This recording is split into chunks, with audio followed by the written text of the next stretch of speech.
bersama aku di dalam doa, di dalam doa. Tinggallah bersama aku di dalam doa,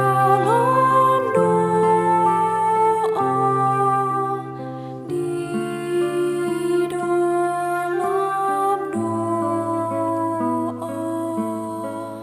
Tinggallah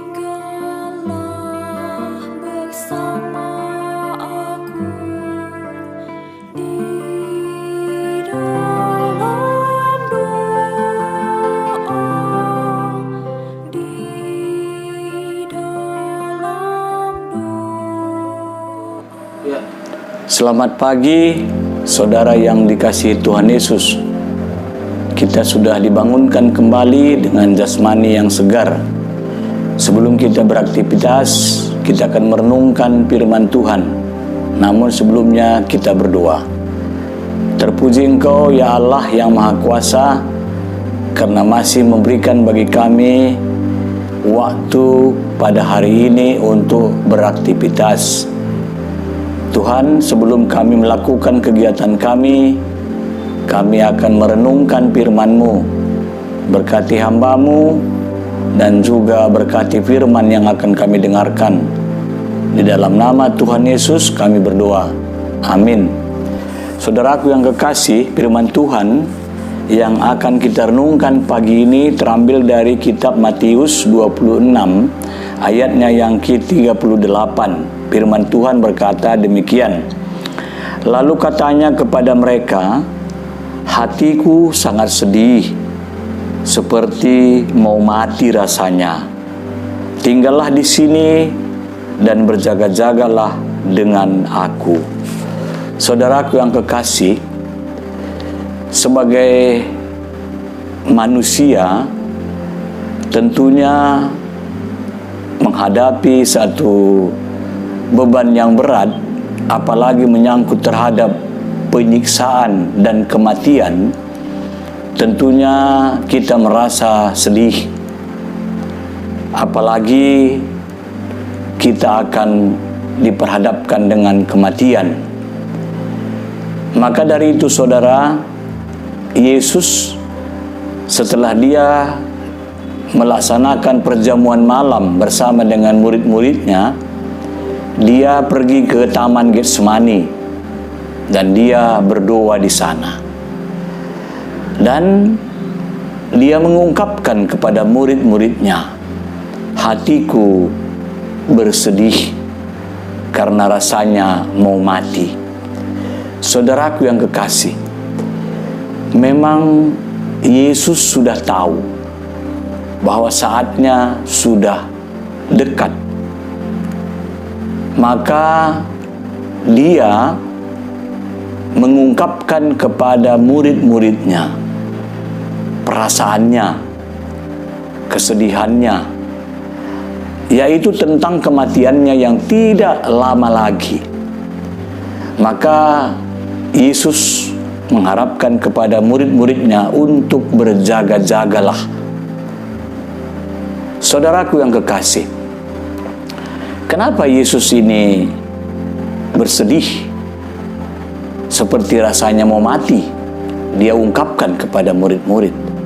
Memang benar saudara, dia tidak lama lagi akan mati. Tapi saya kira ini mengingatkan kepada murid-murid dan juga kepada kita bahwa di saat-saat kita merasakan kesedihan itu sebagai orang percaya, tentunya ada saudara-saudara kita yang bisa sebagai memberikan kekuatan kepada kita. Saya kira salah satu itulah maksud daripada Yesus, supaya mengingatkan kepada pengikutnya bila suatu ketika ada saat-saatnya penderitaan menimpa diri kita, yang pertama kita mengungkapkan kepada Tuhan, lalu mengungkapkan kepada saudara-saudara kita seiman, agar saudara kita dapat memberikan penguatan kepada kita. Namun berbeda saudara, Yesus dia mengungkapkan kepada murid-muridnya, namun murid-muridnya tidak peduli, bahkan murid-muridnya juga tertidur. Maka Yesus berdoa, peluhnya sama seperti darah. Nah, saudaraku yang kekasih, hal ini yang dia lakukan ialah untuk melakukan apa yang dikehendaki oleh Bapaknya, yaitu untuk penebusan dosa manusia. Maka dia akan disiksa, dia akan disalibkan, dia akan mati. Namun kematian tidak mampu menguasai dirinya sebagai Tuhan. Maka dia bangkit. Maka dari itu saudaraku yang kekasih, di saat kita menantikan peristiwa Kamis Putih, Jumat Agung, Sabtu Pengharapan, dan Paskah, tentunya marilah kita mengoreksi diri kita. Apakah selama ini kita sudah melakukan apa yang dikehendaki oleh Tuhan kita Yesus Kristus yang pernah menderita di kayu salib? Kalau sudah, tingkatkan, saudaraku, tingkatkan. Tunjukkanlah bahwa tidak selamanya penderitaan itu akan ada pada diri kita. Namun, Yesuslah yang akan menyelesaikan semua persoalan-persoalan hidup kita lewat penderitaannya. Maka kita menjadi pemenang karena kita sudah diselamatkan. Saudaraku yang kekasih dalam nama Tuhan Yesus, kesedihan Yesus untuk berhadapan dengan salib dan kematian itu adalah kesukacitaan kita. Maka dari itu kita diharapkan oleh Yesus seperti yang dikatakan pada murid-muridnya, berjaga-jagalah, karena keadaan itu tidak selamanya sama. Hari ini dan besok berbeda, hari ini dan lusa berbeda.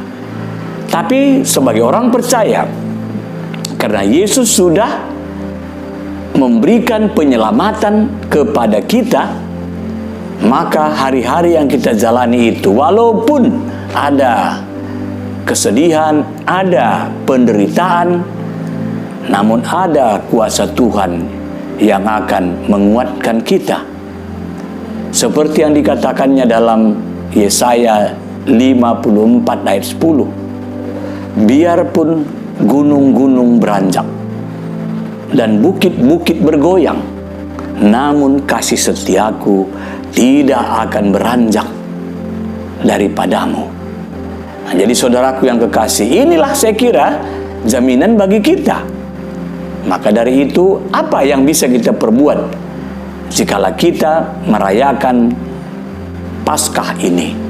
Tentunya hanya satu, ialah menanamkan nilai-nilai pengorbanan Yesus dalam diri kita dan melakukan perbuatan-perbuatan yang baik yang sudah diajarkan oleh Yesus kepada kita. Dan juga mari kita lakukan itu kepada setiap manusia, agar keselamatan yang kita sudah peroleh itu juga akan menjadi bahagian daripada setiap orang yang percaya kepada Tuhan Yesus.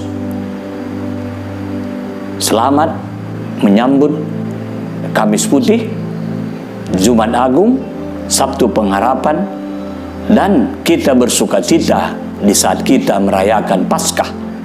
Tuhan Yesus memberkati kita. Salam. Kita berdoa.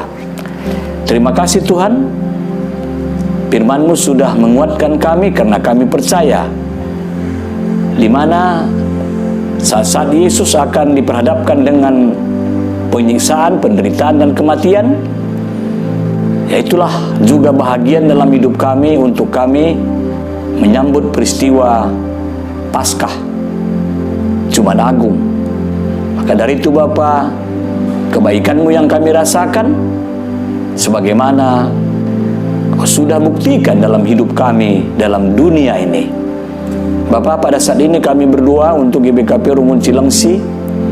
Berkati Pandita Sri Pinta dan keluarga, berkati Penatua Diaken Nora dan Naras, berkati guru-guru KKR, berkati Mamre Moria Permata, KKR dan Saitun, agar semuanya melakukan kehendak Tuhan, juga mempersiapkan kegiatan-kegiatan Paskah yang tidak akan lama lagi. Terpuji nama-Mu Bapa.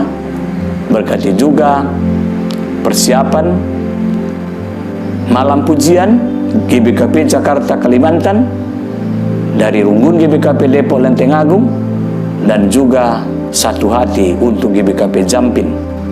Kami sehati untuk membangun GBKP Runggun Jampin. Dalam nama Tuhan Yesus, sehat kami semua dan juga terhindar daripada COVID-19. Amin.